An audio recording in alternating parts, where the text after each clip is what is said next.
Welcome back to Sage Connections. My guest today is Megan Branstetter, a licensed social worker who works closely with adolescent boys and their families. Megan brings deep insight into how boys experience emotions, the messages they receive about vulnerability, and what it actually looks like to help them feel safe being emotionally available. In this episode, we explore how parents, caregivers, and educators can start meaningful conversations with boys, how to model emotional health, and how to raise boys who are capable of connection, empathy, and healthy relationships. This conversation is for anyone raising, loving, or working with boys, and for anyone interested in shaping a healthier emotional future. Enjoy. So, how do you define emotional availability in adolescent boys, and why is this developmental stage such an important time to nurture it? Sure. So, emotional availability comes down to emotional identification and expression. That's what we would say in clinical speak, meaning they are able to identify internal states based on external stimuli. So, they're able to connect how they're feeling with what's going on around them, essentially. And then the identification part is having the language to express that appropriately. Okay.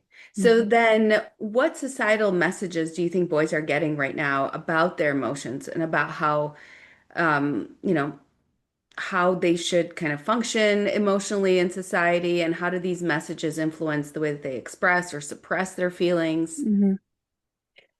I think I hear most often that um, boys, young men, young adult men don't often feel like they have a safe place to express their feelings because they're afraid of the reaction that they might get. That they might not have the permission to have a specific feeling or any feeling at all. Um, and so that's where, again, in the clinical setting, it's interesting to see them be given that permission and how they start to feel more and more comfortable using it. Um, Once they understand that not only are all your feelings okay, but they're also informative. They help us understand ourselves, the world around us. They can be useful. And so I think when young men understand that their feelings have a utility, they are more willing to express them.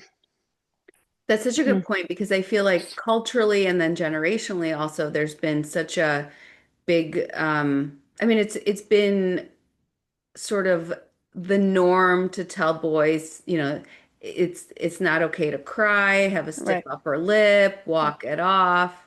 right. And but I can see how they can sort of cut them off from connecting with friends or relationships down the line. So what are some early signs that you have found that a boy might be struggling emotionally, or if he, sort of if he hasn't expressed it outwardly, like what are some things people can look for? Sure. So this is sort of an annoying non-answer in some ways because it is so specific to the person that it would be any deviation in their norm, right? A deviation from their sort of standard or your usual behavior. Um, I usually, when I'm speaking, for example, with parents, of younger boys or even adolescent boys, um, we often can put these things in two different buckets, the internalizing and externalizing. So the externalizing might be a young man that is, maybe getting in fights with peers or having behavioral issues at home. That emotion is manifesting again externally outwardly towards those around them where or internally where they turn that inward on themselves. It's more of a quiet anxiety, um, and is so though again that's like painting with a broad brush, but those are the two ways that I talk about it to start. And again, if whatever's outside of the norm for an individual. Yeah. Okay. Hmm. So you know, what are some effective age appropriate ways to start those conversations, if you do Mhm. start noticing changes in their behavior, whether, like you said, whether sort of outward, more Mhm. aggressive or sort of more internalized, how do we start having those conversations about feelings, relationship, emotional responsibility? Well, the first answer is always going to be early and often, right? Having those conversations with little ones is while they're developing language, helping them understand, feeling expression, physically, what a feeling feels like in their body. That's so important, helping them understand that. And then again, providing them the language. I felt sad when, I felt mad when, right? And you do that by reflecting back to them their behavior and what you're noticing, right? So you're connecting those neural pathways early on that you can say, you know, it's like cause and effect, right? It's like, so this happened, mom, dad, teacher told me that I looked like you look like you're feeling sad, right? And so that's connecting those neural pathways. Now, let's say you started early and often, and this young, what was a little person grows up to be, an adolescent, different ball game. Uh, and with adolescents, I always ask parents or caring adults to be available, but not pushy. Frankly, that goes for all adolescents. But to instead of peppering with questions, what's wrong? You seem this. How was school? What's going on with this? There's no quicker way to make a teenager want to not talk. So you just say, "Hey, I know this was going on. If you want to talk about it, let me know, or I'm here." Right? Making yourself available, letting them know that you care, but also leaving it up to them. That's the other thing. A lot of young people, from little all the way through adolescence, even young adulthood, they don't have a lot of autonomy. They don't have a lot of choice, right? They have to go to school. They have to do their homework. They have to behave a certain way at home, etc. So giving them the choice how and when they want to express themselves to a safe person can be really powerful. Would you ever recommend preemptively having this conversation? So let's say an event happens, like a divorce or Hmm. a death in the family or something like that, and maybe this adolescent boy hasn't expressed, hasn't changed their baseline necessarily. Hmm. Would you recommend, you know, even just I think of it as just like opening the space, right? Like Yeah. Hmm. having like a safe space. Like if you want to talk, do you recommend that, or do you think that still pushes them away sometimes? No, I think that if you want to talk can be okay. I, it's a fine line to walk because if you don't bring it up at all, they can be like, well, they don't care, right? They're not, um, so I'd rather always err on the side of gentle pushing rather than completely ignoring. Um, because I'd rather them be annoyed that they're being asked rather than feel ignored, if that Yeah. answers your question. Hmm. Yeah. Yeah. So then how can we build that emotional literacy in boys? Hmm. And how is it different from girls? Hmm. And yeah, how do we teach them to identify, name, understand their emotions, and then be able to put them kind of into practice within relationships? Sure. So neurologically, interestingly, boys and girls experience the same intensity of emotion. So really, it's societal reasons that boys are perceived to be lacking in this area, right? So, um, yeah, it's not that boys don't feel, they do. Um, so I'll go back to my early and often phrase of um, having emotion language be present and accepted in the home or among safe adults, whoever their grown-ups are, again, early and often. Um, Modeling is hugely important, from again, caregivers, parents, grandparents. Um, it's because it doesn't always have to be parents. Research shows as long as it, like safe, supportive adults, whatever relationship might be, that's one of the biggest resiliency factors for all young people. So modeling is hugely important. How regulated or dysregulated the adults in your life appear, how effectively or ineffectively they communicate, because those are our earliest formations of relationships, emotion language, etc. So, modeling appropriate behavior, um, reflecting feelings when appropriate. I tell parents all the time, when in doubt, reflect a feeling. Just because you learn, both you and your child learn when you're wrong as well as when you're right. So it's like, oh, it looks like you're feeling mad. And they say, no, I'm not feeling mad. I'm feeling frustrated, right? Like, oh my gosh, great. You learn when you're wrong, and it can be so powerful and opens up that dialogue. So, uh, early and often, welcome it and understand the message that feelings are information. They're powerful. We need them just as much as we need our logical mind. Do you think there's been any kind of trend uh, towards or away, I guess, from emotional availability when it comes to boys, men, even? Mhm. It's interesting.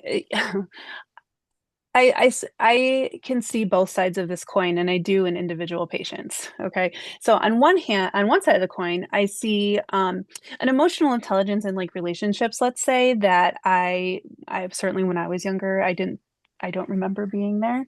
I just a lot more communication where they stand on things, just a maturity in their communication, which I really appreciate. Um, on the other hand, I see what can be a very quick route from rejection to depression to finding scapegoats, let's say, for those uncomfortable feelings that they do have. And the internet provides, unfortunately, a lot of communities that are uh, support and promote unhealthy ideas about relationships and communication. Um, and I've seen that happen in sessions too. So a lot of it does boil down to the makeup of the person, I think, and what they might be, um, what what they might neurologically be predisposed to, which route they are predisposed to go down, their makeup, and obviously their environmental factors, like what was modeled for them, the beliefs that were taught to them growing up. Um, so it's hard for me to pick one, honestly, a trend. I see it's anecdotal, right? Like in my own practice, because I wouldn't speculate about societal trends, or that might be a question for someone else. Um, but again, in my own practice, um, I see both sides of that coin. Do you think that social media is the chicken or the egg in in this scenario? Oh, those are the kinds of questions like, if you had it figured out, you'd be like a billionaire. Yeah. I truly, this, these the topics we're discussing always existed, right? In one form or another. Social media just amplifies that and makes these ideas 1,000 times more accessible uh, and acceptable, right? So I think it just magnifies beliefs, attitudes, whatever you want to say, that have always been there. Um, but you can now you find them with a quick swipe or a click, whatever. Yeah. Yeah. Yeah. Yeah. And it seems like there's more to kind of corral you into one, the algorithm Uh, kind of takes you where it it's takes you. yeah. I, um, I yes. I don't get me started on algorithms because I always joke and say like, so a young person might come in and eventually I use a lot of like humor and sarcasm. I'll say, "Oh, what did the algorithm diagnose you with this week?" Or what's the what's the algorithm's flavor of the week? Like what are we talking about today? Because it is amazing how quickly it can funnel you into one direction or another. Yeah. So you do find a lot of well, you work with a lot of adolescent boys. So like Hmm. you find a lot of adolescent boys self-diagnosing through social media. Because I always heard it was more of like a maybe more female It's oriented it's thing. I think I think that's a skewed in what's reported, Yeah. right? Boys aren't going to be like, oh, I was looking on TikTok because I was feeling anxious, whatever, right? Like they're Mhm. much less likely to talk about that publicly. So I see both, young men and young women saying on TikTok, I saw, yeah, it's both. It's both. Yeah. Yeah. Yeah. So let's talk about shame. And Sure. uh, so boys often, I think, experience shame around certain emotions like Hmm. sadness, fear. Hmm. Even, like you said, um, rejection is almost amplified. The reaction to rejection is almost Hmm. amplified more Hmm. so now. Hmm. How can adults help them navigate that shame around vulnerability and seeing vulnerability as more strength in a relationship Hmm. versus, something that Hmm. makes them look weak? Sure. Um, So yeah, I've already said I'm going to try not to sound like I'm contradicting myself. All feelings are there's utility in feelings, right? There's a couple where their usefulness or their utility is very short-lived. Okay. And two of those are shame and guilt. But what we as humans tend to do is hold on to shame. It's just a baggage that we're more prone to carrying um, than others. And so again, the shame comes from the shoulds, how the societal shoulds versus how you actually feel or what you might actually believe, right? The shame comes from that conflict. So, and then, when once shame hangs around, then you're carrying, and then guilt comes in for you're not how you should be, and we carry guilt around like no. So it can get very difficult very quickly. But again, early and often comes in. It starts with helping a young person, a young man have their sense of self early, helping them understand who and how they are outside of their identity as a male, right? And understanding the difference between their self-worth with it, which is unchanging, versus their self-esteem, which is something that is meant to go up and down. And again, those are conversations that are difficult for adults to have, right? A lot of adults don't even understand the difference between self-worth and self-esteem. So having those conversations early, having them off to the point where you're a young person is annoyed with you. I always joke and say that I know I'm doing my job when like a teenager's like, oh my God, Megan, I know. Like, oh, just makes nothing makes my heart happier. Yeah. So that those that's where it starts is helping them understand their person outside of the expectations or the shoulds. What's the best way to kind of guide them into that, like understanding who they are and having Hmm. self-worth? Hmm. So that's well, I'm not. That is one of it's one of the most difficult topics, right? Because it's not very concrete. And especially if we're having feelings of like depression or things like that, those self-deprecating thoughts can really get in there and tangle this up. Okay. But knowing what your strengths are is huge, right? Just like, and it's not braggadocious to say these are the things I'm good at, right? And also understanding that just because you're not good at some things doesn't mean you're not good at others, right? It's not this all or nothing thing. Um, you don't have to be everything, and that's okay, right? So, in understanding that your worth is not tied to your output, it's not tied to your performance. Your worth is simply because you are, if that's not a confusing enough statement, right? Mm. Um, and so it's about who you are and how you are rather than what you do, right? So it's encouraging the things that they make them happy, that they feel exemplify their personhood, right? And supporting that, I would say unconditionally, but within safety, as long as it's safe. So, does that answer your question? Yeah, I mean, I think in general, I mean, not just with adolescent boys, I think we Right. all at a certain point have to go on that journey to find out who we really are. And it sounds like what you're saying is get kids into different things as soon as possible so they There you can go. figure out, because there's kids that are great at music and there's kids Right. that are very athletic and maybe Yep. one likes basketball and the other one likes gymnastics and the other one, likes guitar or whatever it is. Yeah. Um, and I think that that self-worth can be built on sort of taking those talents and kind of running Ex with them and exploring them. exactly. It's those things that exemplify self-worth, right? That enhance self-esteem when you are able to find them. Exactly.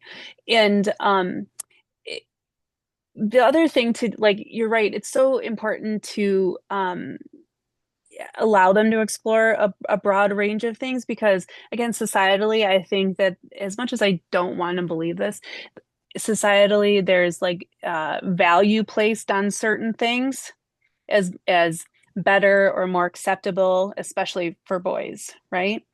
Mm. And um I that's why I say like what exemplifies their person is what's important, and just because it doesn't match the should, it it is okay, right? Yeah. Boys should be doing this. No, but you should be doing what makes you happy, what you feel you're good at, what exemplifies your worth, what shows your worth, right? Like what helps you feel good. It helps your self-esteem feel good. No, that's a great point.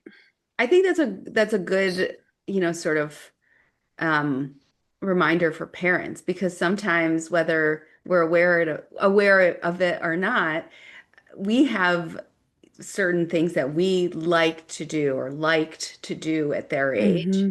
Like let's say, you were a basketball player and then, you want to shove your kid into back because you like watching Yeah. basketball and you have Right. a connection to this, but maybe this is a musician, Right. and it's kind Right. of like being mad at the fish who can't climb a tree. Yep. Yep. Right. And then when we talk about self-worth, I mean, that can really spiral into the negative If, direction. exactly. And well, and that's where like the shame and guilt come from, right? Like that conflict of like what I think I should be or what others want me to be and how I really feel, right? And there's there now we're carrying the shame, right?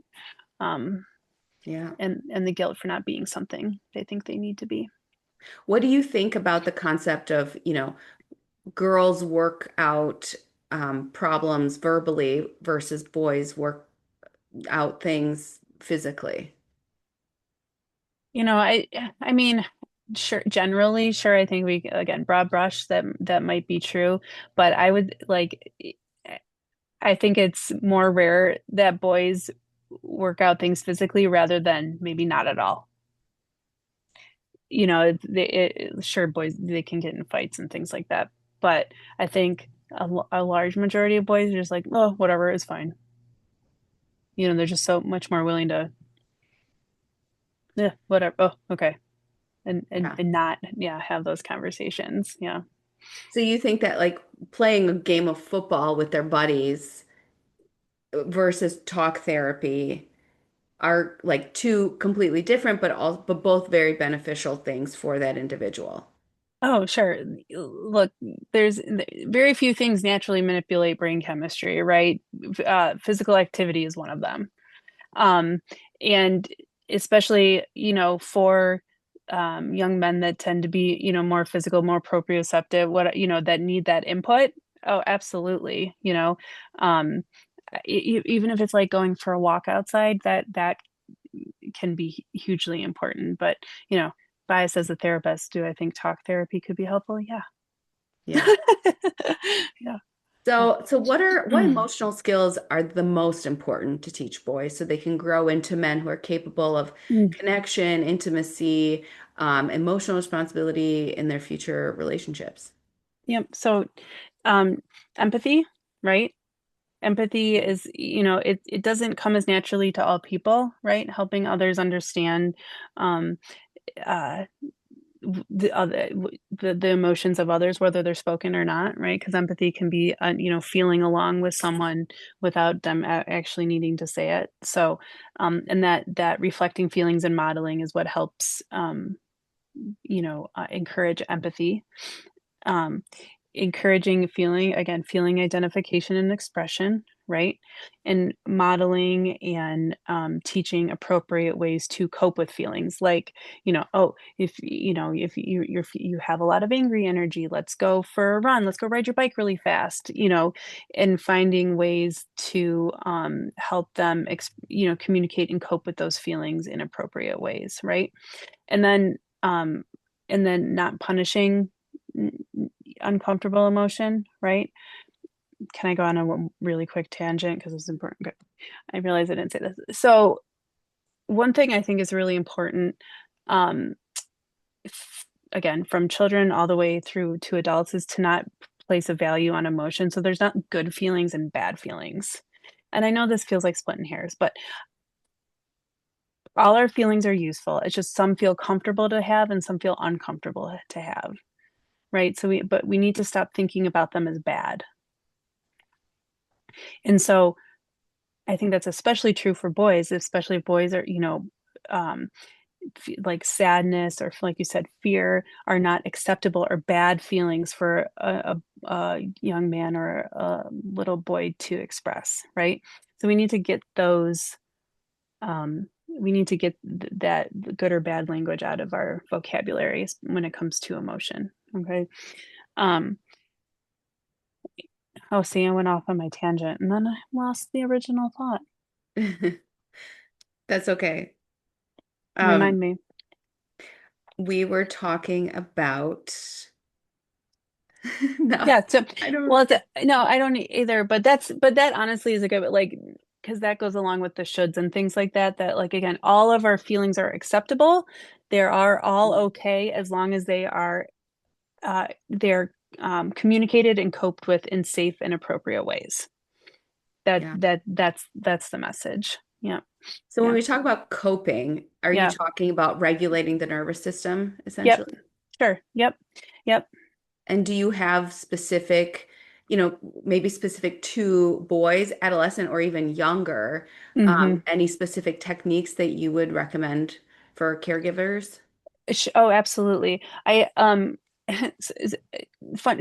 Some of them, they're very much the same. They just, like, are different developmentally appropriate, presented developmentally appropriately. So, like, for a younger, or I mean, for excuse me, for an older adolescent, I might discuss, like, progressive muscle relaxation, right, and talk about the connection between the body and the mind and feelings, right. And so we talk about breathing, your heart rate, how those two things are connected, and going through progressive muscle relaxation exercises. Now, for a 6-year-old, I'm not going to assume that they're going to be able to do that as completely as the 16-year-old, right? So the 6-year-old version of that is called the spaghetti, where you tense your whole body up at once, and then, you got to remind them to breathe because they have a tendency not to like, they breathe when they're doing it. And then you allow them to, like, wiggle it out, right? So it's a way of recognizing their emotions that they have physiologically, what's inside their body and what they need to do. Um, Deep breathing, again, developmentally appropriate ways. You can talk about square breathing with an adolescent. You talk about dragon breath with a 6-year-old, you know. So it's the same concepts, just presented in developmentally appropriate ways. Yeah. So But it sounds like if we want to do this early and often, it sounds like we start with the 6-year-old or the 4-year-old. it absolutely, yep, absolutely. That I cannot really emphasize that enough. It's like you raise boys to become healthy men. And that's not to provide blame or shame for parents, okay? Because we have plenty of that regardless, right? It's just that emotion language needs to be one of those boxes we check, just like riding a bike, tying your shoes, whatever it might be, that we equip them with those tools too. Wonderful. So do you have Mhm. any sort of final thoughts for parents, caregivers that love and are raising boys? What do we do? How do we best set them up in life to have secure, functional, happy relationships with, in work and interpersonally, romantically, all of it. Make sure they know that they're loved, that there can be lots of ways to show love, okay? But um, whether it be I call it the three things, a hug and a kiss and an I love you, or maybe it's just uh, it's expressing what you appreciate about one another. So communicate that affection for one another, no matter what the age. When in doubt, reflect a feeling to a young person, and continue to be an available, supportive adult for your young man. Yeah. Fantastic. Yeah. Thank you so much. Thank you for having me. Thank you to Megan Branstetter for joining me today and for the important work she does with adolescent boys. This conversation matters deeply, and her insights bring so much clarity, compassion, and depth to a topic that is often misunderstood or overlooked.